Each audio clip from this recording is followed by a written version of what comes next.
you're not. That just the talent thing did not sit well with you, did it? No, because I think that's the problem. I think that's the Well, main they problem. clearly. I don't, but I think I think he knows they need better players. Yeah, but I mean, so the way that Shea phrased it, and that's why I pushed back on it, was that he thinks he's doing a good job in roster acquisition, roster construction, however you want to phrase it. And I don't think that's the case. I don't think he's done better than he did at the start. Now, okay, I don't know. I heard relative to the complaints. I mean, I don't know if he settled in on this is a good roster. Okay, fine. That's a fair distinction. I will say the problem with this team is the roster. I don't think it's the coaching. I think Fred's a really good coach. I think he's right about that. I think he's maximized this roster. I think he gets consistently good looks. Mm-hmm. I think that he consistently comes up with him or her staff or whoever comes up with good defensive game plans. I don't think the roster is good enough to consistently execute. That's the whole thing to me. It's the roster, right? And I've seen the reason I feel so confidently in this because I've gone through this before. Well, it's an easy question. If you take the top 12 teams, you take all the teams that are in the Big Ten tournament, so 13 of them. Mm-hmm. Is there a single roster you take Nebraska's over? Not even that. Okay. Outside of Bryce Williams and Gary, there's not another starter probably. Maybe a Sejan. Maybe. But he wasn't even a starter for Nebraska for a lot of the year. I understand. But depending on how our roster is put together. Yeah, depending on what you want. Yeah. Sure. That's it. That's all you need to know. That's all of them. And so, and I've been through this because I've said a lot of the things that Shafe said as a Creighton fan in previous years. I'd be like, oh, man, they're getting open looks. They just got to knock them down. Or, oh, man, it seems crazy that every game some rando goes off and has their career high against Creighton. That's just bad luck. It's not bad luck. It's what happens when your defensive game plan has to sacrifice something. When you're not good enough defenders to consistently go out there and just guard people, you scheme something up that takes away the best couple guys, and then you're opening the door for someone else to beat you, right? And because it's Division I basketball and power conference basketball, usually the third or fourth guy, if you give him that big of an advantage, can go off on you, right? So that's what we're experiencing here with Nebraska is it's partly because Hoiberg's doing a good job on the defensive game plans to take away those first few options that you have some rando go off and feels like, oh, that's just bad luck. No, that's how the game plan was designed because that's how it had to be designed because the talent on the roster is not good enough to do it any other way. There's a reason. It's not just unlucky that you miss open shots all the time. You don't have the guys that can consistently make those shots. When you say can't do it any other way, you mean margin of error? Basically, yeah. Okay. Like you don't have a ton of other options because the talent's not at a high enough level. I'm vibing a little. I've seen this. Like I saw this with Creighton when they were going through. But here's the thing, though. You don't let a 28% 3-point shooter go bonkers in Minnesota because it depends on. You know what I mean, though. It depends on the shooter, though, right? Like there's certain guys that shoot 28%, and you go, I know that guy's a capable shooter. But Ravi, listen to me though.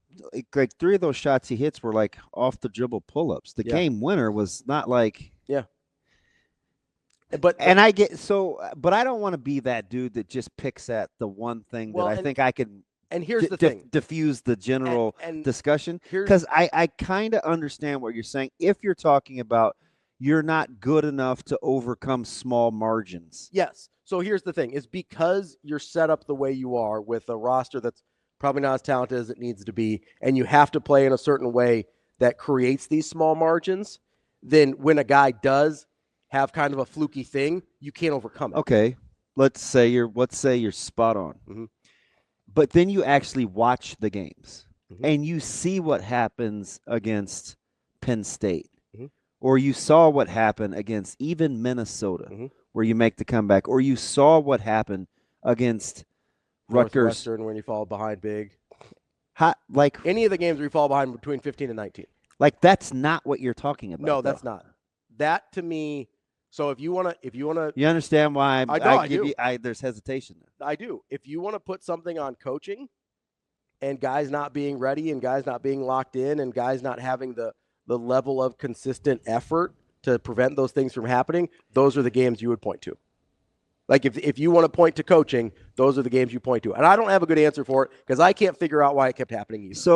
So Hurley's off the hook because he's won 2 natties, even though he has a player come out and publicly say, this is on us. We just don't we got to stop playing to the level. I mean, we just glossed over what Caravan said, and we're like, well, how could Hurley let that happen? We just watched this guy sit on 60 Minutes and talk about the grind and what has to happen in practice and recruiting a certain kind of player. Mm-hmm. And then we had a player that came out and said publicly, hey, man, like sometimes we just don't play very hard. So that's the problem with when we were talking about Self versus Hurley. If you get a couple guys on a Hurley team if Bryce Williams came out and said that about this team, which we kind of believe to be true, we would look at it as an indictment on Hoiberg. He kind of has come out and said it. Gary more than Bryce. Yes, but where it's like, hey, we need to play harder, or whatever, you know. So that's part of it. I don't know, sometimes I take that as an indictment on the locker room.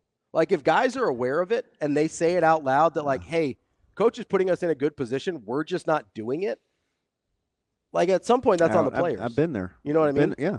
And so I don't. I told you about the players only meeting we had last year after whoever was after North. Yeah, we had to nip that in the bud early. Yeah, still the same staff. Yeah, like I usually when somebody says something like that, I usually put it on the players. I don't think coach. Like when Caravan says that, I don't usually think, oh, Hurley's not. So you're not a big if you're allowing it, you're coaching it. If you're not coaching it, you're allowing it. You're not that guy. Not for effort. Sometimes execution things. Really? Like, listen. I think it would be just the opposite. No, so for execution things, like if it's, I mean, Nebraska football, we had this conversation a ton, right? With Foley and special teams and everything like that, right? Is if you're not coaching it, you're allowing it, whatever. I think there's certain things where, like, let's say you've got a safety for Nebraska. Yeah. Okay. That is consistently late on run fits. Like, doesn't see it fast enough, isn't committing fast enough, not making the decision correctly fast enough. And you keep putting him out there, that to me is allowing it, right? You're not giving someone else an opportunity to make the read quickly and correctly. Because you want them to coach their way into having options. Yes. Okay. Right? That's different than execution of, say, special teams, where it's like, hey, this guy snaps it correctly in practice every single time. Oh, we did hear this. And then sometimes he two-hops it back during a game. Yeah. I don't know how you prevent that if you're a coach, right? So execution is not always created equal. You know what I mean? There's certain things that are just, hey, this is a physical skill, you have to do it. That would be an equivalent to shooting in basketball, right? You're putting a guy in a good position to shoot the ball. He makes him in practice. He just doesn't make him in games. That you need a better long snapper. Guess what? Nebraska went out and got a long snapper, right? You need better shooters. Nebraska needs to go out and get better shooters. So, like, not all execution is created equally. The equivalent to that in basketball is, let's say you've got a guy that is consistently not in the right spot or is late. Let's use Braxton Mia, for instance, because I think this happened a lot. Consistently late rotating to help. And it happens every time. Then you're allowing it by continuing to put him out there. How do you explain Mason Miller year over year? You just chalk that up to an emotional anomaly or confidence anomaly? After the broken leg, yeah. I have to. I don't know what else. He shot 45% from 3 last year. I don't like. So I always think he's been a little overrated as a defender, personally. Like, I think he looks lost more often than people give him credit for in terms of being in the right spots. That's my personal opinion. But in terms of the shooting, it has to be a confidence thing after the leg. We're talking about from 45% leading the Big East in shooting last year to 15%. He's made 6 threes on the year. So do you know where I'm kind of landing the plane on this? Where's that? And I've listened to this for 4 days, right? Mm-hmm. Since the L. It's not like Nebraska's basketball didn't try to get better players. Sure, yeah. They brought him in all offseason. Mm-hmm. They didn't say yes. Yeah. So I give a little pushback to the talent eval thing. Yeah, I don't know if it's a talent eval, but it is a roster construction issue. Kyle came in. Mm-hmm. Like they wanted Kyle. They talked to Saint. Mm-hmm. They made a run at Hunt. Like, I mean, people have to want to say yes too. I get that. Here's where I have a problem though. Is this in regards to talent eval? Yeah. Okay. And I know this is an outlier.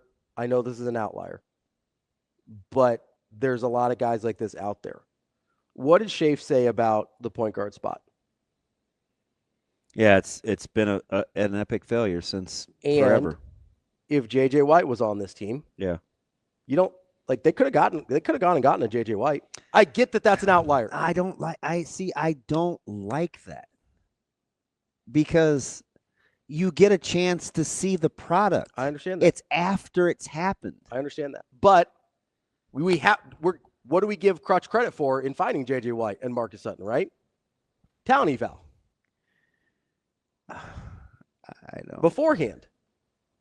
And I get we're talking about different kind of levels of college basketball. And they are also allowed the patience to push through and get the finished product. It didn't start that way. I understand that, but I don't think so because we have these conversations about like plug it. We talk. It's double-sided. We talk plug and play. Well, such and such does it, or look what happened in Indiana, or look what happened, and we'll use some place, right? And we'll talk about these turnarounds.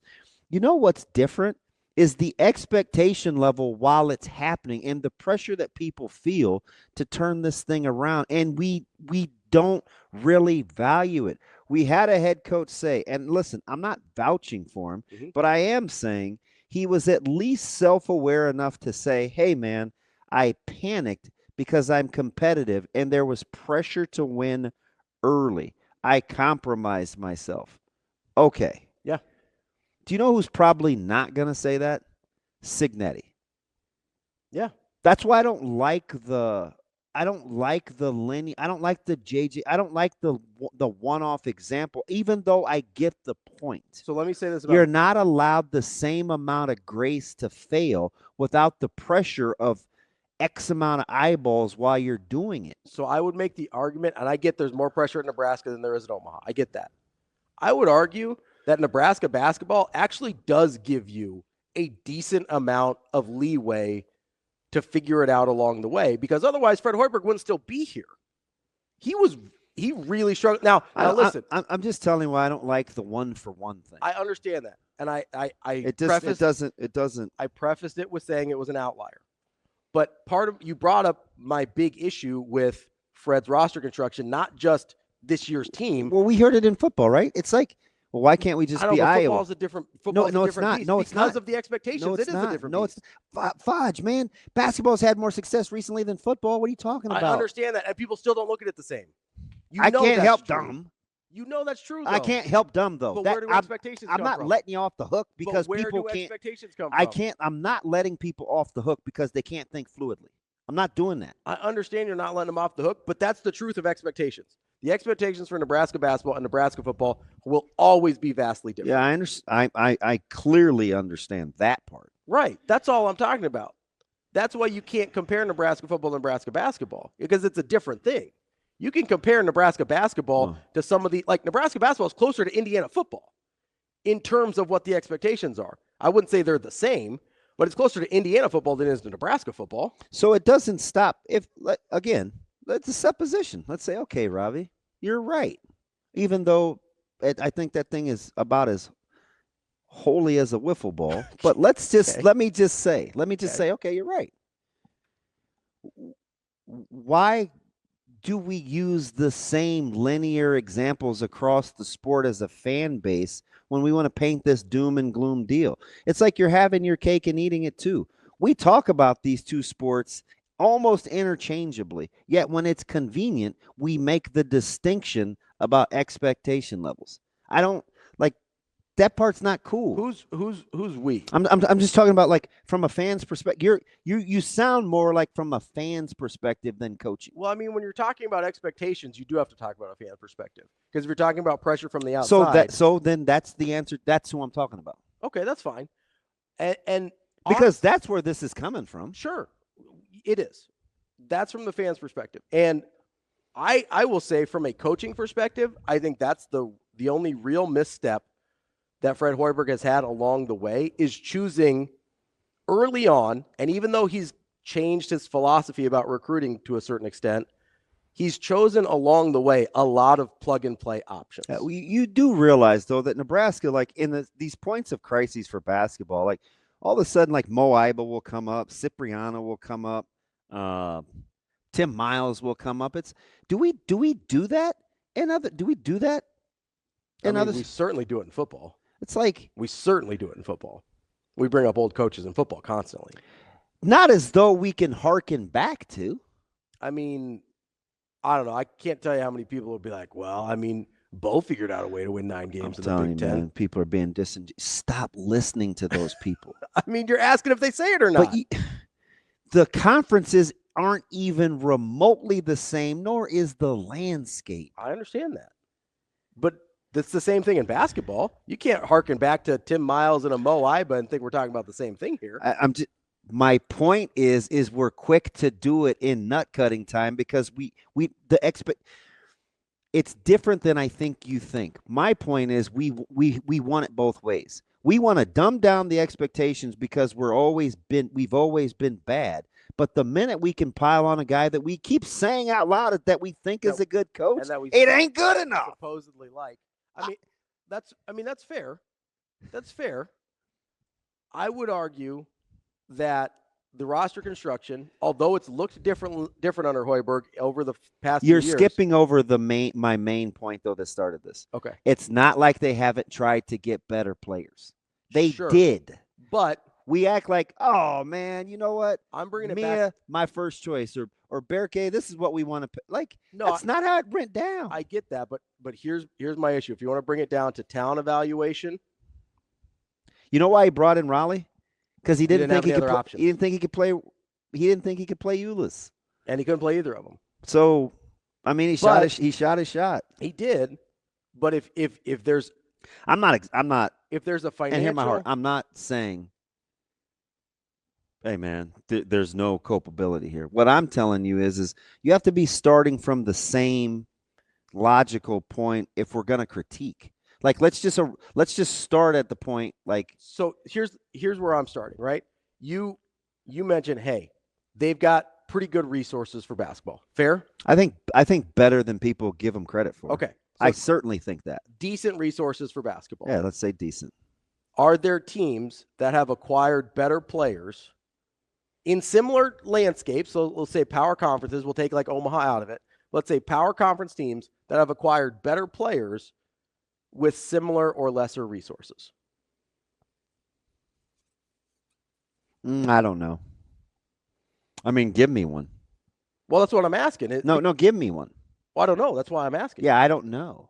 Because that's where it would become a question of resources versus talent evaluation. Do you remember the number one question I asked Shafe before we started this basketball discussion? What's that?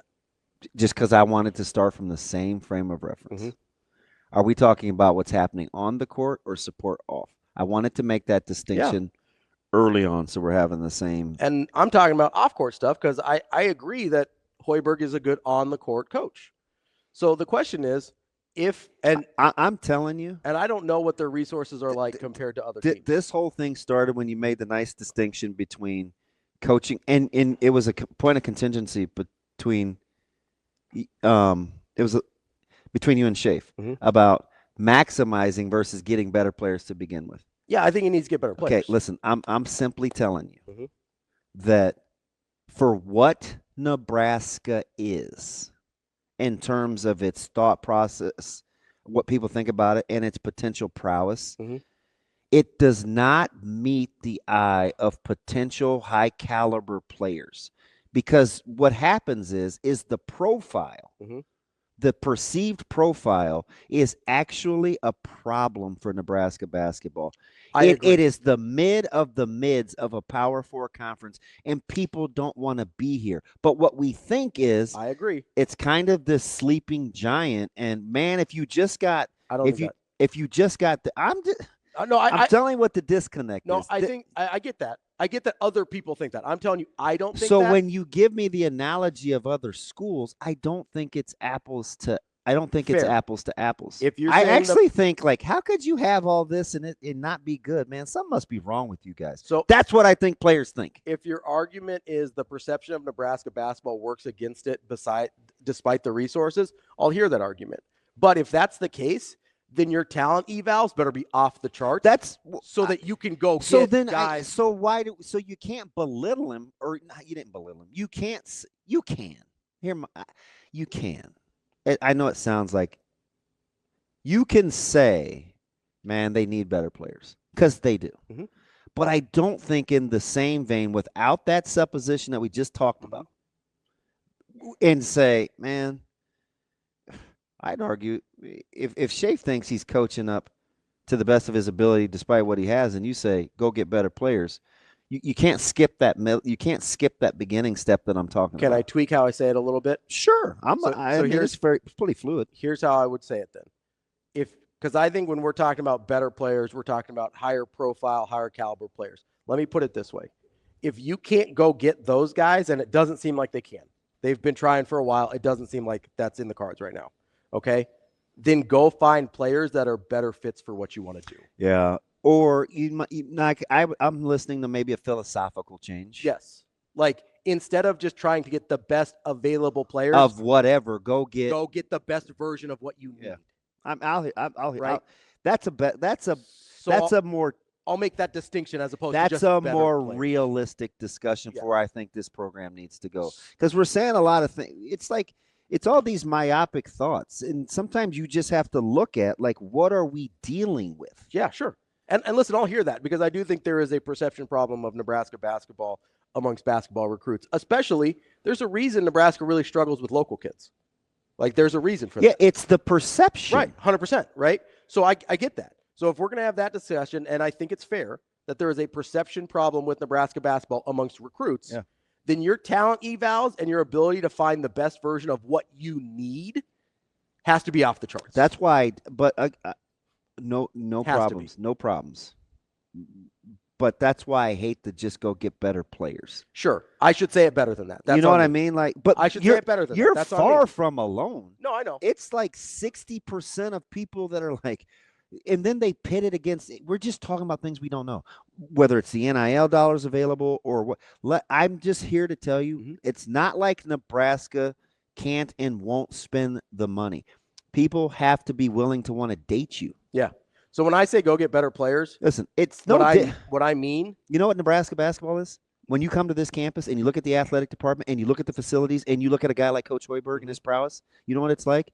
It's like the 41-year-old beautiful chick that's told you she's always wanted to have kids and yet she has none. You probably think something's wrong with her. Or never been married, never had a long-term relationship. You probably think something's wrong with her. Wait, how did that happen? You're going to go in with a little bit of trepidation. Sure. It's different than the 41-year-old that's single and has 2 kids. Or says, you know what? I'm independent. I've never wanted to have kids. Yeah. Focused on and my then career. you know what you're dealing with. But when you leave the interpretation open to people that you're courting, they're going to think something's wrong with you. Totally fair. I agree. That's Nebraska's problem. I just know, to me, like, I've seen this for 15 years of the guys that come to this campus that they court. When I say go get better players, I mean go get players that are better fits for what you want to do. Yeah. And that's their option right now, right? Because I've seen programs with less succeed. And listen, I don't disagree. I'm just catching up on I'm in the chat. Yeah. I mean, no, I'm not. QBA says perception appears to be reality. Yeah, that's fine. No, yeah. But I also listened to a coach, and this was in football, when he said, "Hey, I know." Coach Rule said to Christian Jones, "I heard this. Listen, I know we're not very good right now. I know you're worried about winning. I know you are. It's been a while." But do you know how we can help get over the hump? We need better players like you. Like that. Yeah. So you have to be willing to say those things out loud, though. And you have to say, listen, I know we have an image problem. Yeah. I know that we have a perception problem. I'm not saying it's wrong, but it's a problem. Yeah. And we need players like you to overcome it. The perception is clearly the reality, but it's like we're fast forwarding. 100%. You know what I mean? Like, everybody wants the smoke show or the rich dude or the whatever it is that you want in some. Like, we always want the best version of that. not always available to everybody. Just not. And sometimes you have to make some harsh. You have to say some things out loud in terms of self-awareness before you can even have that conversation. So I have this conversation with Jake all the time. He coaches NAI ball in Carolina, right? At NAI level, you're giving up something, right? You don't get perfect players at NAI. It just doesn't happen. Mm-hmm. Otherwise, they'd be playing Division I basketball. That's how it works. It's understood. Yeah. So what I ask him all the time is, what is the thing you can deal with? Like, what is the thing they're missing that you can deal with? It's the same if you're dating somebody, same with a job you're going to. It's the same thing at Nebraska basketball because you're not getting the perfect versions of the guys in the Big Ten. You're getting the lesser. So you have to decide what is the thing that's missing that you can deal with. What I want to know what Ken thinks is some BS. Ken is not happy. Well, he said it's harder to find diamonds in the rough in basketball. Everyone knows who the studs are by the time they're 16. I'm not talking about the studs. There's good basketball players everywhere. I'm telling you this. There's good basketball players everywhere. I searched for them. I scouted them. I found them. Right? I'm more inclined to agree with you. Not necessarily because of your prowess. Just sheer volume. There's good basketball players. Just the volume of guys that are playing. 100%. There are good basketball players everywhere. And that's why you see guys from little schools or nowhere schools end up playing in the NBA or going and sometimes you just have to be able to see it. Yes. Right? Because you're right. We know the studs are earlier than 16, honestly, Ken. Yeah, but you're not always going to find you got to be able to see a right cell too, though. Yes. Those aren't or Tanji or whoever, right? Like it's not just the Hunter Salises that you're missing on. You're missing on the guys that are going to Colorado State or that are going to Loyola Chicago or that are going wherever else. Again, I think that's too myopic to see that clearly, the end game. You'd have to be an amazing projection guy because no one, and I'm his biggest fan that's not his mom or Coach Barron's. Tanji? Tanji coming out of high school. 100%. Oh, I agree. But there's not a snowball's chance in heck I saw what he's doing right now. 100%. I never thought he'd score 20 a game over the course of a year in the Big Ten. That's 100% accurate. But there are guys out there, you've seen them and I've seen them, that you can look at and say, there's a version of this that would work at X level. Yeah. Right? That's what you have to be able to do if you're Nebraska. And listen, it probably is asking a lot, but if all we've said is true about the perception problems and everything else about who Nebraska is, then you better be off the charts at talent eval. You know who'd be have to be. Do you know who would be a really good point guard at Nebraska? Who? Especially for what they need? Who? Sharif Mitchell. Yeah. He really would. Yeah. Yes, he would. That guy's playing in Ohio right now. Yeah. Yeah, I know. So it's not like there's good players everywhere. You just have to be able to commit to it. And you have to be able to identify what you need out of a player. Because if you're just going, and I think that has been part of the problem with Hoiberg, to be fair. I mean, I don't think he's done a good job of identifying. Sharif could be Ulyss every day that ends in Y. Every day. I think better version, frankly. I know. That's my point. Yeah. But that to me is one of the big issues with Hoiberg is I don't think he's identified the types of guys he needs so he can go project to that. Because if you don't know what you want him to end up looking like, really hard to figure out the projection on the front end. That's the part I'll listen to. DB, we're having a good discussion there about. That's how you got to be able to do radio, right? Yeah, because I think we both sort of found common ground in what we were talking about, even though we started very different places. I will definitely land the plane on you better pick a style and recruit to it. Yes. And I don't think Hoiberg's done a good job of that. Because you just don't know if you want what you don't get the sense you know what he wants the end game to look like. Yes. I don't think this kind of started with Sam saying that they should transition into just being offensive minded. But I don't know, do we want them to be Iowa? Listen, I don't really have a problem with whatever style it is. Yeah, I hear you. Just pick it. Okay, yeah. Like just choose the thing. I know Nebraska fans hate when I compare him to Creighton, but this is the thing Coach Mack has mastered, right? He knows exactly what he wants it to look like, and so he's able to find guys. Like, I get that Jemiah Neal was a reasonably high-profile guy, but there were a lot of people that weren't interested in Jemiah Neal. I know. There was a lot of, Damian Jefferson's my favorite one because nobody cared about Damian Jefferson. He was averaging 2 points a game at New Mexico. Al Huss is like, hey, that dude can ball. And Coach Mack had the vision to be like, this is what he can look like, right? There weren't a lot of people playing Christian Bishop at center, but he goes, hey, this is what it could look like. There weren't a lot of people that could use Denzel Mahoney in the way that they used him. And he goes, oh, this is what it can look like. I miss those specs. The rec specs? Yes. Like, Creighton has figured out a way to do this over and over and over again, and the best programs do. That, to me, is one of the big issues with Villanova right now. After Jay Wright, there is a crisis of identity. Theft. They have no idea who they are. They've still had some good players, especially last year. Their roster was pretty good, and they can't figure out what it's supposed to look like. At no point with Nebraska basketball over the past, it goes past Hoiberg, 15 years, have I confidently been able to say this is what it's supposed to look like? The last coach that I think had an identity was probably Collier, and we didn't like it. Yeah.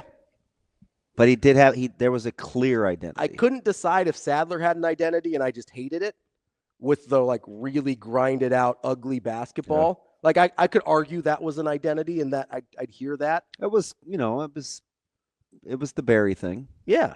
But that's 15 years ago now at this point, right? Yeah. So it's been a really long time since I've been able, from year in to year out, definitively been able to say, because the identity last year was just like, K-State might get hot.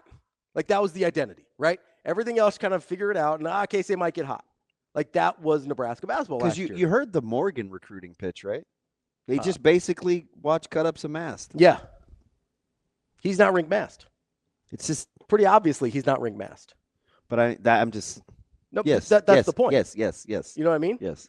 Like they didn't go out and find, hey, Rink Masters hurt this year. We really like the idea of having this point center thing. Let's go out and find the best guy that can guard bigs and is a really good passer. Now, again, that's a hard skill set to find, but that's not even it doesn't even appear to be what they went out and looked for. And not look for it was, we don't play that way. Yeah. They don't go out of their way to play that way. They don't initiate off like. It seemed like Rink initiated offense. Yeah, 100%. That's not a thing they seem to try and do with a big this year. So it's like, okay, is that part of your identity or is that just a Rink Mass thing? But if you're going to recruit Andrew Morgan using Rink Mass tape, you would think that's part of your identity. But it's not really a thing they tried to do with Andrew Morgan, right? So there's this crisis of identity with Nebraska basketball, and it makes decent players look worse, and it makes it hard to get good players that look better. Because if you don't know what you're supposed to look like, it's really hard to get there. I had this argument, I think I brought it up off air. I had this argument with the offensive players under Bo Pelini. They got quality offensive players. They were recruiting at a pretty decent level, some offensive guys under Pelini before the end. It's kind of in that middle stretch of the Big Ten there. I know what you're talking about, but we didn't know what the offense was going to look like. And so you had these 4-star guys, these 4-star skill position players that you just didn't know what to do with, and they all sort of flamed out, and they're like, oh, we get all these busts from Florida, and then you start having this narrative about parts of the country. It's like, no, it's hard to develop a guy when you don't know what the end game is. I don't know. You have to ask Coach Beck that. That's the most impressive. That's the thing that I like the most about Coach Rule, maybe the most about Coach Rule, is it seems like he always knows what the end game is. Yeah. And if I've got a guy that knows what the end game is, I have a lot more confidence that he can get me there.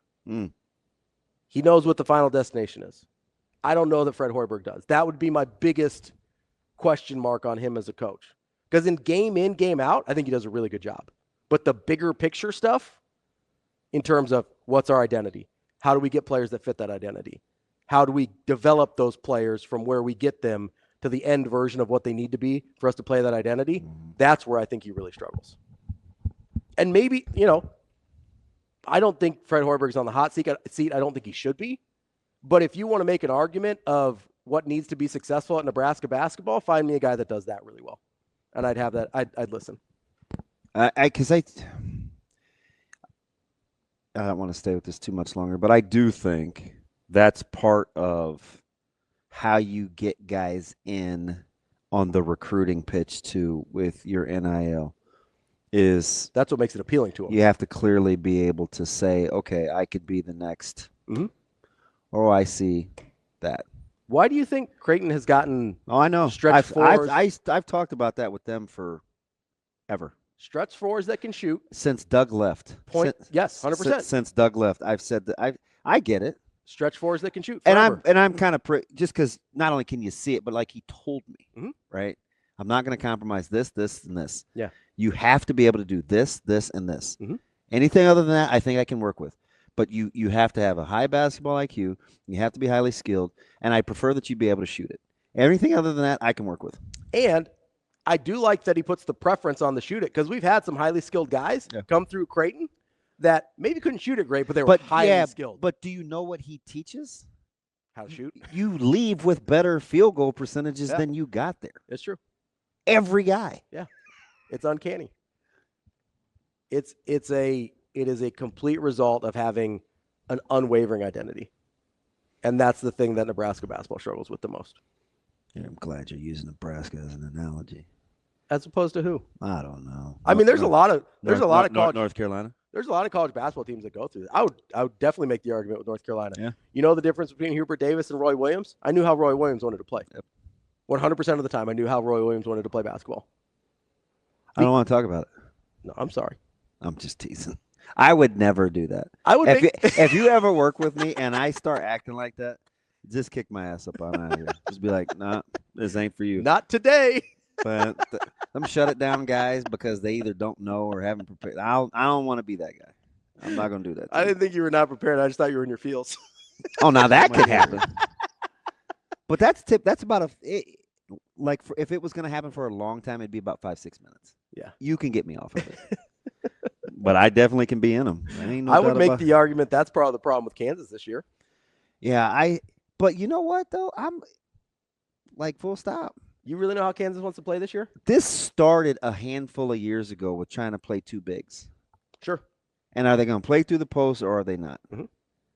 So this thing has kind of been with Kansas for a handful of years now. Yeah, I would agree. I'm serious. Even when they won, it was just like that's part of the reason. I didn't see that coming. Yeah, because nobody felt good about how they were playing. Yeah, didn't see that coming. 100%. That's honestly, I would make the argument, even though they get really, really high level players, I would make the argument that's been a problem with Duke as well. Like Duke has gotten really high level guys, but they all then sort of just try and mash it together and figure it out. And maybe they will this year, maybe they won't. But that's been part of the issue with, like the Zion, Cam Reddish, RJ Barrett team. That team was stacked. Who brought up Cam Reddish the other day? Was that Jacob? DeMarinis. Because he was comparing Ace Bailey, his downside to basically Cam Reddish. Somebody said some Cam Reddish vibes, and I was like, you know what? I could kind of see that. Yeah, a little bit. But if you want to point to a team, like that's why UConn has been really good. They have an identity. They recruit to that identity. They play to that identity.